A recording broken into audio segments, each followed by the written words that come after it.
एक नहीं दो नहीं करो 20 समझौते पर स्वतंत्र भारत का मस्तक नहीं झुकेगा। अगणित बलिदानों से अर्जित यह स्वतंत्रता, अगणित बलिदानों से अर्जित यह स्वतंत्रता, श्वेत शोणित से सिंचित यह स्वतंत्रता, त्याग तेज तप बल से रक्षित यह स्वतंत्रता, दुखी मनुजता के हित अर्पित यह स्वतंत्रता। भारतीय राजकारणातील एक अढळ तारा अटल बिहारी वाजपेयी। भारताचे माजी पंतप्रधान अटल बिहारी वाजपेयी यांची आज जयंती। अटल बिहारी हे एक असं व्यक्तिमत्व आहे ज्यांनी भारतीय राजकारणात आपली अविस्मरणीय छाप सोडली। कारण जात पात भाषा प्रांत या सगळ्याच्या पलीकडे जाऊन खऱ्या अर्थाने अटलजींनी काम केलं। राजकारणात 45 वर्ष घालवून सुद्धा त्यांचे विरोधक एकही आरोप त्यांच्यावर करू शकले नाहीत, हे त्यांच्या व्यक्तिमत्वाचं वैशिष्ट्य। एखाद्या पक्षाच्या स्थापनेपासून कामाला सुरुवात करून शून्यातून विश्व निर्माण करून तो पक्ष सत्तेपर्यंत पोचवणं हे सोपं काम नव्हतं, पण वाजपेयींनी ते करून दाखवलं। एक सामान्य कार्यकर्ता ते पंतप्रधान पदापर्यंतचा त्यांचा प्रवास थक्क करणारा होता। अटल बिहारींचा जन्म 25 डिसेंबर 1924 रोजी झाला। कवी, वक्ते, लेखक, पत्रकार, राजकीय नेते आणि कुशल प्रशासक असं वाजपेयींचं अष्टपैलू व्यक्तिमत्व होतं।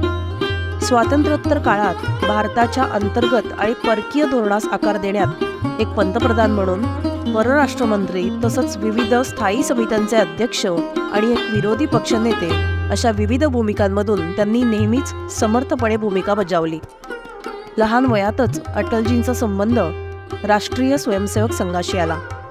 संघाचे तत्कालीन प्रचारक नारायणराव तरटे यांच्या संपर्कात अटलजी आले आणि संघकार्याशी जोडले गेले ते कायमचेच।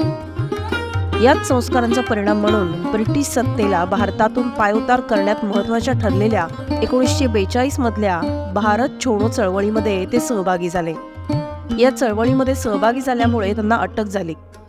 त्यातून पुढे ते श्यामाप्रसाद मुखर्जी आणि भारतीय जनसंघाच्या संपर्कात आले।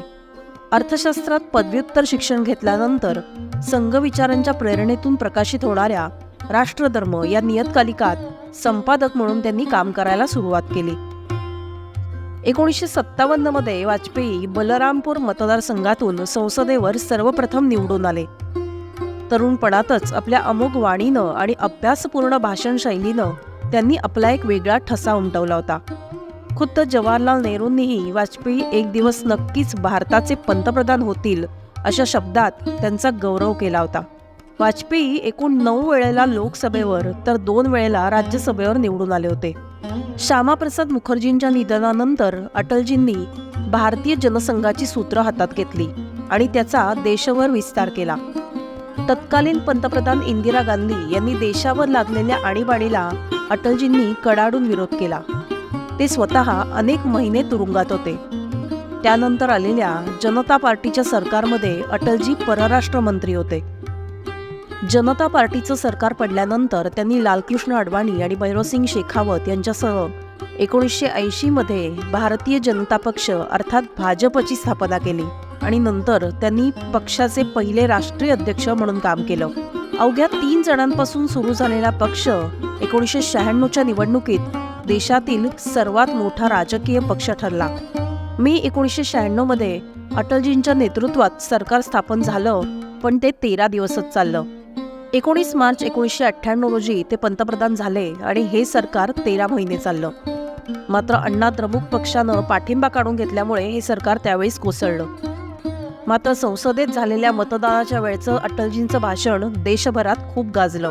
केवळ एका मतामुळे हे सरकार पडलं, मात्र कोणताही घोडेबाजार न करता संख्याबळापुढे झुकत अटलजींनी राजीनामा दिला आणि हाच त्यांचा सच्चेपणा लोकांना फार भावला। परिणामी 1999च्या लोकसभा निवडणुकीत अटलजींवर लोकांनी विश्वास टाकला आणि पुन्हा एकदा तिसऱ्यांदा अटलजींच्या नेतृत्वात सरकार स्थापन झालं। 13 ऑक्टोबर 1999 ते 22 मे 2004 पर्यंत वाजपेयी देशाचे पंतप्रधान होते। वाजपेयींनी यशस्वीपणे आघाडीचं सरकार चालवलं। इंदिरा गांधी आणि जवाहरलाल नेहरू यांच्यानंतर ते सर्वाधिक काळ पंतप्रधानपदी राहिलेले बिगर काँग्रेसी नेते ठरले। अटलजींच्या कुशल आणि प्रभावी कार्यकाळात भारताने अनेक पातळ्यांवर प्रगती केली.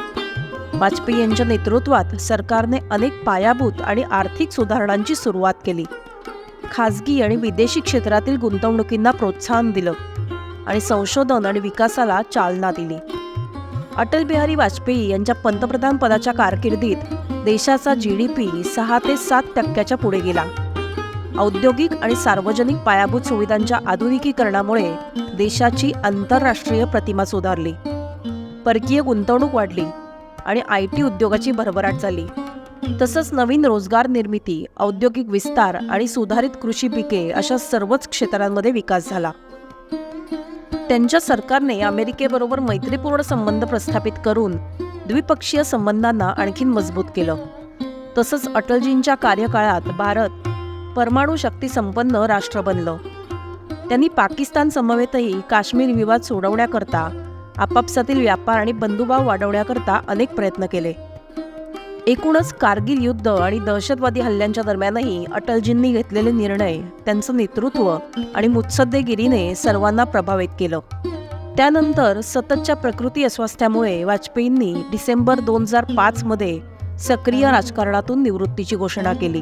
मात्र त्यांनी भारतीय राजकारणाचं जे परिमाण स्थापन केलं ते कधीही विसरता येणार नाही.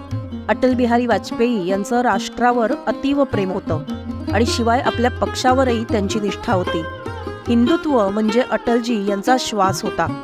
आपल्या भाषणादरम्यान जेव्हा अटल बिहारी हिंदुत्वाच्या मुद्द्यावर बोलायचे तेव्हा त्यांच्या चेहऱ्यावर एक वेगळंच तेज दिसून यायचं.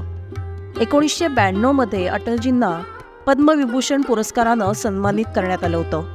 तर 1994 मध्ये त्यांना सर्वोत्कृष्ट संसदपटू पुरस्कार मिळाला. 2014 मध्ये मोदी सरकारच्या पहिल्या कार्यकाळात अटलजींना देशाचा सर्वोच्च नागरी सन्मान म्हणजे भारतरत्न पुरस्कार देऊन गौरवण्यात आलं.